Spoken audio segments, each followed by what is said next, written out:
د پاکستان شاهد افریدي او د سریلانکا ملنګا ته د راشد خان لخوا د خطر زنګ دا چې سدي هر سره په همدغه ویډیو کې وګورئ ګرانو مینوالو. السلام علیکم. افغان خطرناک بیرحمه او جادوګر بالر راشد خان ارمان اوس مهال په نړیواله کچه په بیټسمنانو خپل راج کوي. راشد خان ارمان اوس یوازې په افغانستان کې نه بلکې په ټوله نړۍ کې د خپل بالینګ ننداره جوړه ده. اوس راځو دې ته چې راشد خان په 16 ورځو کې 48 لوبو کې خپل ویکټ 90 ته ورسولې. اوس راشد خان هڅه کوي چې د 16 ورځو لوبو سربیره په 500 ورځه او ټیسټ سیالۍ کې هم ښه وځلېږي. راشد خان ارمان د افغانستان لپاره یو ریکارډي لوبغاړی دی.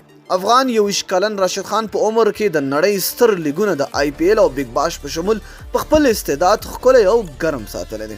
نو راځو دې ته چې آیا راشد خان به د ملنګا او شاهد افریدي ریکارډونه مات کړي چې ملنګا 100 ویکټې لري او افریدي 95 ویکټې لري.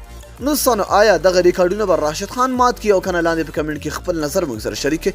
تر بیا بل ویډیو د الله په امان په دعاګانو کې مې یاد ساتئ.